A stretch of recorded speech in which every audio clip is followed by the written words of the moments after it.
Anthony Hamilton. Where have you been? Was on the forefront of prime cost. He was defining prime cost back in the 19s. 2019, he was talking about prime cost. It was.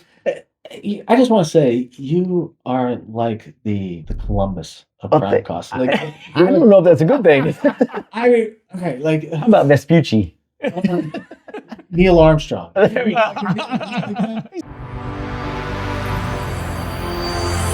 This is Restauranttopia.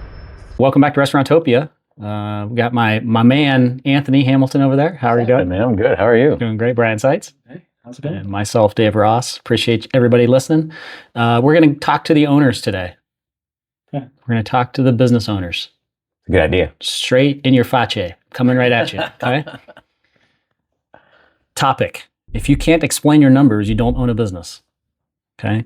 So we're going to teach owners how to talk financials, not fear them. Okay. Now, how many times in a restaurant, again, especially with our customers, you've got independent restaurants. They had a great meatloaf recipe that their great grandmother gave them, and they had a $10,000, lottery ticket that they won, or insurance claim, or whatever it is to get a restaurant started.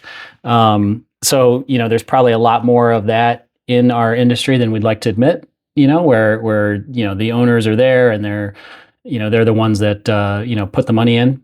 But when you look at it, if you don't know your numbers, you're not an owner, you're an investor. And that's really what it comes down to. Or you have a hobby. Well, yeah, that's even worse. Yeah. But we're gonna break down some things. Yeah, exactly. Yeah, it would be a lot more fun on a boat. Yeah, yeah. So if you can't explain, why your food costs moved, why your labor spiked, why you're not profitable, those things, you should know those things. So I'm just going to go through, a few things just to get that going. So if you're one of those owners that maybe isn't up to speed on that as much as you should be, again, I'm not saying you need to become your own accountant. Okay. But you got to know your numbers. So the core message is you don't need to calculate everything, but you do need to explain them, so you can control them. So there's 5 numbers I'm going to go over that I feel like all owners should be able to understand and explain. Number 1, sales. Pretty simple. Okay. Yeah.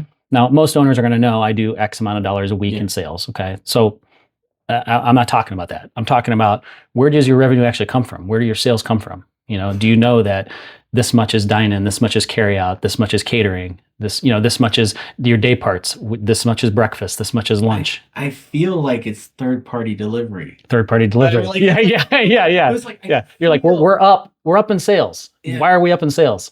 I feel like, stop feeling it. Yeah, please. What do we feel? What are we feeling?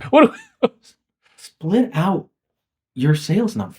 Like, it's not hard with our technology today. POS should automatically do it. Yeah, I know, but are you looking at it and are you saying, all right, like... But have you set up a system to where it's coming to you in something that's very easy? Like it's a report that comes to you, or you've got it on your phone or whatever it is, so you know. You know what I mean? Like if somebody asks you any of these basic things in your business, and you have to go to a report to answer them, you got to evaluate where you're at here. Like, you probably should, these 5 things you should know. Okay. Yeah. So sales is the first one, common red flag. I know the total sales, but I don't know what's driving them. Yeah. You know what I mean? If you've said that, or you've thought that, maybe you haven't said it out loud, but you've thought that, get down in the numbers and know how to explain those things. So, understanding beats precision. You know what I mean? So you don't, again, I'm not asking you to be your own accountant, but just understand the numbers. Interesting you said precision there. Because there's a difference between accuracy and precision, right? I think we always get confused. I saw this illustration years ago where it was darts, and it showed accuracy. It was like 3 darts around the bullseye, kind of spaced out. That's accuracy, because they're going for the bullseye. Precision, there was 3 darts on the other side of the wall. They were all very tightly jumbled together. So they're very precise, but they weren't accurate, right? So it was a significant difference. Like, of course, you'd much rather have the darts on the board. The 3 darts next to each other are impressive, but they're not scoring you any points. Yeah, I like that. I think it's worth noting that you also don't have to be, like a sports fanatic where the back of the guy's baseball card and you have all this historic data. But like, to truly understand your business, you need to know these numbers. Yeah. So you got sales. So what's the second one? Food cost. Okay, you should be able to explain this.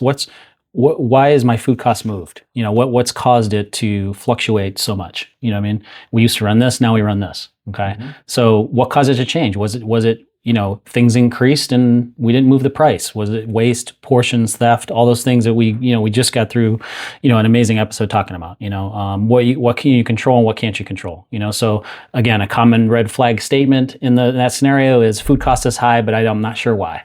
And I'm a poet and I don't know it, but that's okay. Food cost is high. And what do? You immediately go to your distributor and be like, my food cost is high. You got to lower your prices. Don't be that guy. You know what I mean? Now maybe that's self-serving. Well, but I'm saying, kidding. Potentially, but I'm saying like maybe be part of it. But I'm saying like you should know why it's up. Yeah. You know what I mean? But also, and again, I'm going to double down on this. Truly know it. Stop being the guy or woman who our food cost is 42%. All right, is that theoretical? Have you costed out your menu? Yeah. What should it be? What should it be? Yeah. And then also, are you looking at the numbers? Mm-hmm. Like, do you know it? Like, we're saying, like, we don't want you to have canned answers. We want you to be looking at the data and actually studying it and understanding it. And then when it does drop to 39 or it does go up to 45, why is that happening? That's why you need to know these numbers. Well, and that's sometimes like we can talk about going up because it's always going up. Yeah. But like if it does go down, are you just patting yourself on the back and I'm the greatest, or do you actually know what happened?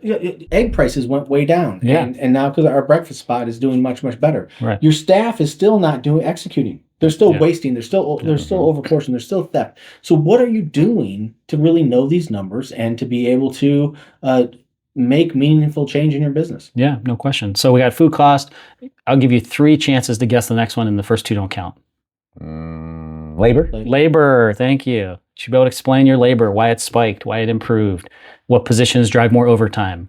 What are the things that are impacting those? Like who's actually doing the scheduling? Is it working? You know what I mean? Are we staffed properly? Are we going into places where if we made 1 or 2 more hires, we're not paying so much overtime? Or whatever the case is, who's making those decisions. On a side note, if you haven't latched on a scheduling software, please do so. Yeah, and there's so many things to make all of this much more easy. Oh my gosh. Food costing, labor, like all of it is. There's so many things out there. So do that due diligence. But you should know those numbers and then know what changes them and what things you can do to improve them and what's hurting you. You know what I mean? A common red flag in labor. We're just short staffed. It's just these kids don't want to work these days. That's a red flag statement. So if you've thought that or said that, dive into those numbers. What's the thing when you got like you got your sales and then you've got your food cost and your labor together? That's a number. What do you call that number? What's that called? I have no idea. The labor and food costs together. What's that called? Couldn't tell you. Precision? No, it starts with a P. Optimus prime cost. Yeah, that's it. Optimus prime cost. Prime cost. Okay, so what is prime cost? That's your food. Please, yeah. I feel like prime cost is it's like 2026 is the year for prime cost. It's like bell bottoms. It's like to come back. LinkedIn is all about prime cost. Like I obviously am following restaurant stuff all the time, but pre-pandemic, no one's talking about prime cost. Now everything. That's for 6 years. Everything's prime cost. Yeah, everything's prime cost. Yeah, and then everyone defining prime cost for me. Like every other post is. And I want to say, Anthony Hamilton. Where have you been? Was on the forefront of prime cost. He was defining prime cost back in the 19s. 2019, he was talking about prime cost. It was. I just want to say, you are like the Columbus of prime cost. Like, I don't know if that's a good thing. I mean, okay, like how about Vespucci? Neil Armstrong.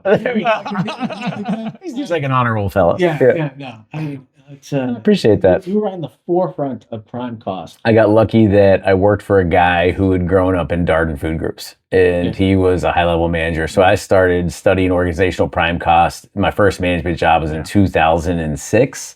And that's when I started looking at prime costs. Yeah. But I still, to this day, have to define prime costs to people, different staff and leaders. No, yeah, for sure. Because it still is. It's one of those things. It's like, it's that ethnic restaurant that not everybody knows all the menu items. It's like it's still at the front of the bell curve. You know what I mean? Like you still have to talk about it. You still have to. Though, because variable expenses can be managed mostly, right? And you're looking at these two variable expenses on a good day representing 2/3 of your revenue stream. Yeah. To me, it's really woefully short-sighted not to have your head wrapped around the entire concept of prime cost. Again, 2/3 of your revenue stream is represented by something that you can manage. But you can't renegotiate the lease, 2 years into a 5-year lease, Right. or you're not going to save your way with, to prosperity with, negotiating a 3-year waste room Right. of a contract. Or beating up your distributor for an extra point. It doesn't work that way. Correct. Yeah. But it really is a wake up call to the industry with how tight things have gotten. You have to be a phenomenal operator to be successful. Yeah. No question. No And question. it's doable. Like Yeah. it's 100% doable. Yeah. But it no longer are we going to basically have a hobby restaurant within a bar Yeah. that yeah. the alcohol is making up all your money because Right. people are getting high and drunk before they come to your establishment, and they're not buying 15 buckets of beer. Well, and that's a whole other episode of alcohol sales are down. But it's I mean, also, like you have to the be, people are just not drinking as much. So if that's a big part of your business, like, Yeah. Yeah. But you know your number on that. yeah, good question. Right. I love it. Yeah. Exactly. And I'll be honest, I'm tired of the same old recycle industry speak every year. At some point, we got to be done with the excuses. Mm-hmm. And I'm doing some research last night. It was just like the same shit. Oh, customer traffic's down and customer spend's down and recession this and recession that. It's like, yeah, it's every year. Every year they say the same thing. We know what we're up against. If we're just looking for the external excuses, we're going to fail. Yeah. At some point in time, you just expect this shit as the norm. It is the norm that customers' wallets are shrinking, that traffic's slowing down, that things are too expensive. That is the norm. Right. Can't change it. But we are seeing, I think, finally in the new normal post-pandemic world, restaurants are closing. Yeah. And they're closing at a large clip where people were open maybe by the skin of their teeth in the sense of they were surviving.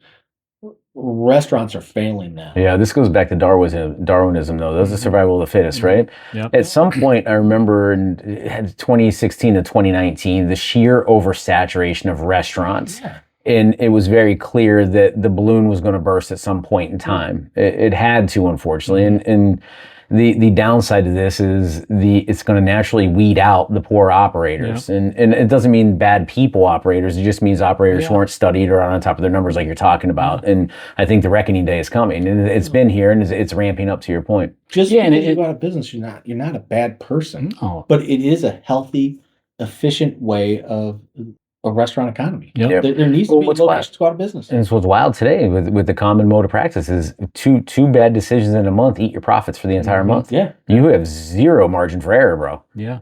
Oh, I see that all the time. Yeah. We would have made money this month, but Yeah. the cooler broke. This broke. Like you got to be very profitable. You guys looked in my notes because the number 5 Yeah. is cash. Oh. You should be able to explain why profit doesn't equal money in the bank. You guys led right into the last bullet you're point. blowing You know what I mean? Like that. Yeah. Top line sales equal money in the bank. No. Oh. Can I add another bullet point Please. and just say leave the money in the bank? Ah. Yeah, that's a good one too. Leave the money in the bank. I will go one step further.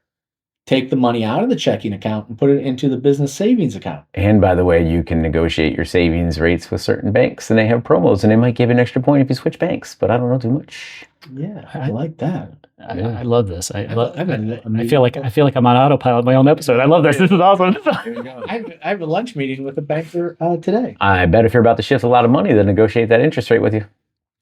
You know what? They will negotiate. Little known fact: banks are very good negotiators. You're not 16 opening up your first checking account. Listen, I mean, cash. they're drawing 10% on the payback. They're paying 4% for their 10% gain. But they also want the deposits. Yeah. Like if you have a $2 million restaurant, they want the $2 million worth of deposits. Yeah, for sure. They also want all your other businesses. Now that they're no longer just banks or financial services companies. Yeah. All right, Fair. Dave, Let's go, Dave. Yeah, no, you're good. Yeah. Oh, we're not Dude, I love it. No, not at all. I love it. I love the think we just took the ability. I love the ability to just put out a topic and you guys go. It's great. That's what makes this podcast amazing. But the common red flag statement with cash is like we're profitable on paper. Mm-hmm. Where's the money? Yeah. And it's a little bit of a joke. Like a couple people I know, like it's the money's already spent. Yeah. You know what I mean? It's gone. You know what I mean? Like where's, you know. We got the restaurant and the boat. Yeah, exactly. Exactly. So you don't need perfect reports, you just need repeatable awareness. You just need to be able to know where to find this stuff. Again, you're not building spreadsheets, reconciling accounts, becoming a CPA. Like, we're not asking you to do that. All I'm saying is, like, those 5 things, you should have a good grasp and be able to explain them very easily. Okay. Ask good questions, spot trends, explain why things move, you know, connect decisions to outcomes. So we made this decision, it did this for us, or we missed this decision and this happened. You know, be able to do that. And by no means am I a master, but I can tell you I'm leaning into AI more and more. When I draw reports out of my POS system, I create workflows in AI to see what I want to see. And I teach it the 5 steps. So anytime I put that report in there, I say, run this workflow, and I name the workflow, and it spits out the report the exact way I want to see it. So I don't even have to make sense of it half the time. I just have to tell it what I want to see, and then it'll generate it for me. Yeah, no, for sure. And that kind of stuff, like, you know, the trepidation around AI, like, you need to start using that. It's not Google. You know, and no, quite. Well, it's in Google now. I mean, it's more of a personal assistant. I mean, honestly, I used to say is recently as a couple months ago, I would say, like, I don't Google things anymore. I go into ChatGPT. But now when you go into Google, like, it gives you the AI answer. Like, I end up like, you know, I'm back. But yeah, I'm back. Yeah, you got me back in. But bitch, you sucked me back in. But anyhow, like, you know, not to get off topic, but, you know, if you are an owner listening to this and you've had that kind of fear or hesitation towards knowing your numbers and diving into that kind of stuff, don't overwhelm yourself. Pick one report, review it weekly, write explanations. Ask questions. Doesn't just go back to one of our early episodes where Brian brought up, and it's working on your business, not in your business. Absolutely. And you know, it's not about not having the time. It's about making the time to do this stuff, to actually get that 10,000 foot above vantage point of your own business. What's the priority? Like, what is the shit you're doing just to make yourself feel good that I'm busy? Stop being busy. Stop being so damn busy. Like, you're going to end up delivering the pizzas for some other guy's restaurant because you're so damn busy and you don't know your numbers. It's true. Get over yourself and ask for help. Like, and I'm passionate about this because the restaurant industry has gotten really difficult. Go to your distributor if you with a local independent like Hillcrest and ask, hey, these are my numbers. I actually know them. One, the guy's going to, or woman's going to really be excited to help you because you know your numbers. But what can I do differently? Where am I missing? What can I do to, you know, to change things to make more money? I want you to be successful. I want you to make more money in 2026. And this is your opportunity to do it because the restaurant down the street is going to fail. And those, you know, the world isn't, you know, got fewer fat people. There's going to be people going out to eat every single night this week, and they're going to want to buy great food, and they can buy it from you. Yeah, no question. And I think on the culture, and skinny people eat too. I'm of the latter category. And I think on the culture end of it, like, people and teams and your employees and your managers and everybody's going to feel safer with a knowledgeable business owner, somebody that, like, because you not knowing your numbers can appear to seem uncaring and seem like, you know, you're not really the owner. You're just a guy that, you know, again, you're an investor. You're not an owner. But they haven't made the investment to justify the help. And I think that's where it really becomes in. If someone's trying to become, you know, an expert in, you know, quantum physics, and they go to their professor for help, like, if they don't know the basics or they haven't done some of the work, like, it's a lot easy to, you know, help someone clarify something than to teach them basic reading and writing. Yeah, no question. So again, if you can't explain your numbers, you don't really own a business. You just own anxiety. So get your numbers down. You know, talk about those 5 numbers. Pick a report weekly. You know, take small bite-sized chunks of this and just move forward. You know what I mean? So I don't know why this one resonates with me so much. I mean, you got a little fired up. I was going to say, you got more energy there. But it's and maybe and listen, as you should, because like you said, it is difficult. But maybe I'm projecting on my own stuff that I own. Like, and do I know them well enough? Yeah.